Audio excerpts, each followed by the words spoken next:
കന്യാസ്ത്രീകൾക്ക് ജാമ്യം കിട്ടിയെങ്കിലും ബിജെപിയോടുള്ള അമർഷം സഭയ്ക്കുള്ളിൽ പുകയുകയാണ്. ബിജെപി സർക്കാർ അറസ്റ്റ് ചെയ്ത കന്യാസ്ത്രീകൾ 7 ദിവസം ജയിലിൽ കിടക്കേണ്ടി വന്നത് പ്രോസിക്യൂഷൻ നിലപാട് മൂലമാണെന്ന വസ്തുത മറക്കാൻ കഴിയില്ല എന്നാണ് ക്രൈസ്തവ സഭാ നേതാക്കൾ പറയുന്നത്. അറസ്റ്റിൽ പ്രതിഷേധിച്ച് ഇരിങ്ങാലക്കുട രൂപതയിലെ പള്ളികളിൽ ഇടയലേഖനം വായിച്ചു. ബിജെപിയെ പിന്തുണച്ച ബിഷപ്പ് ജോസഫ് പാംബ്ലാനിക്കെതിരെ ഇരിങ്ങാലക്കുട രൂപത അധ്യക്ഷൻ മാർ പോളി കണ്ണൂക്കാടൻ രംഗത്ത് വന്നു. കന്യാസ്ത്രീകളുടെ അറസ്റ്റോടെ ക്രൈസ്തവ സമൂഹത്തിലുണ്ടായ മുറിവുണക്കാൻ വേണ്ടി പെടാപ്പാടുപെടുകയാണ് ബി.ജെ.പി. എന്നാൽ ബി.ജെ.പിയുടെ ഇരട്ടത്താപ്പ് ബോധ്യപ്പെട്ടു എന്നാണ് ക്രൈസ്തവ മത മേലധ്യക്ഷന്മാർ പറയുന്നത്.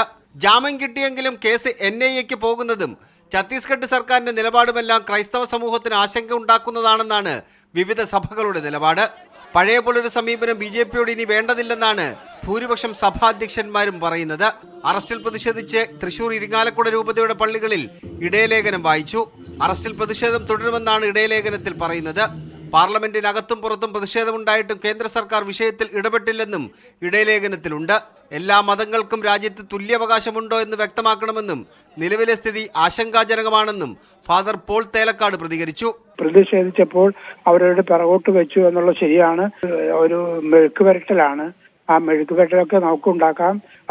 അവരുടെ പ്രത്യയശാസ്ത്രത്തിൽ എന്തെങ്കിലും മാറ്റത്തിന് അവർ തയ്യാറായിട്ടുണ്ട് എന്നതിന് യാതൊരു തെളിവും വന്നിട്ടില്ല. ബി.ജെ.പിയെ പിന്തുണച്ച് രംഗത്ത് വന്ന ബിഷപ്പ് ജോസഫ് പാംപ്ലാനിയെ തള്ളി ഇരിങ്ങാലക്കുട രൂപതാധ്യക്ഷൻ മാർ പോളി കണ്ണൂക്കാടൻ രംഗത്ത് വന്നു.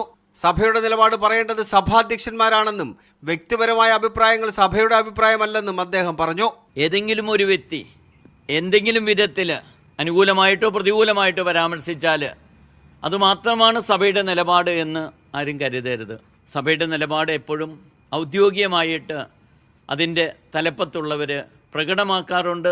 നിലവിലെടുത്തിരിക്കുന്ന കേസിനെതിരെ മേൽക്കോടതിയെ സമീപിക്കാനാണ് സഭയുടെ തീരുമാനം. മീഡിയ 1 തിരുവനന്തപുരം.